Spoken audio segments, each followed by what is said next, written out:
கடலூர் மாவட்டம் சிதம்பரத்தில் உள்ள தனியார் மண்டபத்தில் விவசாயிகளை சந்தித்து அவர்களது குறைகளை கேட்டறிந்த பின் அதிமுக பொதுச் செயலாளர் எடப்பாடி பழனிசாமி பேசி வருகிறார். நிலங்கள் பறிபோகக்கூடாது என்பதற்காக, குறிப்பா டெல்டா பாசன விவசாயியுடைய நிலம் பறிபோகக்கூடாது என்பதற்காக பாதுகாக்கப்பட்ட வேளாண் மண்டலம் உருவாக்கி தந்தது அதிமுக. அந்த சட்டத்தின் மூலமாக விவசாயியுடைய நிலம் பாதுகாக்கப்பட்டது. சாதாரண விஷயம் அல்ல. இது விவசாயிகளுக்கு ஒரு கேடயமாக இருக்கின்ற ஒரு சட்டம். இந்த சட்டம் இல்லைவிட்டால், இந்த சட்டத்தை மட்டும் அதிமுக அரசு கொண்டு வராவிட்டால் இன்னும் பல லட்சம் ஏக்கர் விவசாய நிலம் பறி போயிருக்கும்.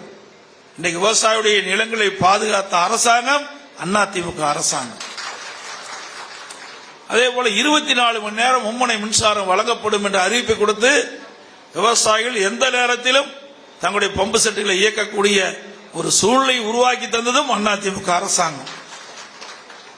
இப்படி விவசாயிகளுக்காக நிறைய திட்டங்களை நாங்கள் செயல்படுத்தி இருக்கின்றோம். இன்றைய கூட்டத்தில் அதை தெளிவா விளக்கமா நான் பேச இருக்கின்றேன். ஆகவே நீங்கள் கொடுக்கப்பட்ட மனு எங்களிடத்தில் இருக்கின்றது. அதோட இங்கே கரும்பு பயிரிடுகின்ற விவசாயிகள் எல்லாம் என்னை சந்தித்து இங்கே கருத்தை தெரிவித்தார்கள். இன்றைய தினம் கரும்புக்கு பல்வேறு நோய்கள் தாக்கப்படுகின்றன. இதனால் விளைச்சல் கடும் பாதிக்கப்படுகிறது.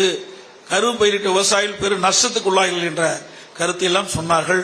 மஞ்சள் நோய், வேறு அழுகல் நோய், அதோட காட்டுப்பன்றியுடைய தொல்லை அதிகமாக இருக்கின்றது என்றெல்லாம் சொன்னார்கள்.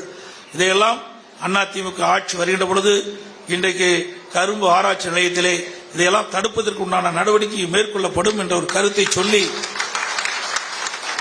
இன்றைக்கு விடியா திமுக அரசுக்கும் நீங்கள் வைத்த கோரிக்கையை சட்டமன்றத்தின் மூலமாக அழுத்தம் கொடுக்கப்படும். அதோட பன்னீர் கரும்பை பற்றி இங்கே சொன்னார்கள். அனைத்து இந்திய அண்ணா திராவிட முன்னேற்ற கழக அரசு இருக்கின்ற பொழுது, புரட்சி தலைவி அம்மா இருக்கும்போது பொங்கல் அன்று பொங்கல் தொகுப்பு கொடுக்கப்பட்டது. அதுல ஒரு துண்டு கரும்பு தான் கொடுத்தாங்க.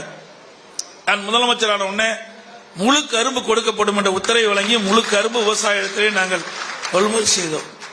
அதே போல கடந்த ஆண்டு விடியா திமுக அரசு கரும்பு பொங்கல் தொகுப்பிலே கரும்பை சேர்த்தவில்லை.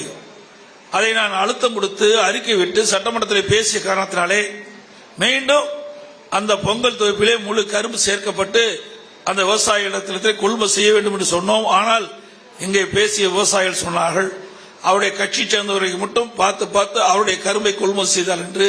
எதிர்காலத்திலே அப்படிப்பட்ட நிலைமையை மாற்றப்படும் என்ற செய்தி இந்த நேரத்தில் சொல்லி, இங்கே வரி தந்து தங்களுடைய கருத்துக்களை சொன்ன அனைத்து விவசாய பெருங்குடி மக்களுக்கும் உங்களுடைய கருத்து ஆழமான கருத்து. நானும் ஒரு விவசாயி இருக்கின்றேன். நான் விவசாயி இருக்கின்ற காரணத்தினால ஒரு முதலமைச்சராக இருந்தால் கூட அனைவருக்கும் பொதுவானவனாக இருக்கின்றேன்.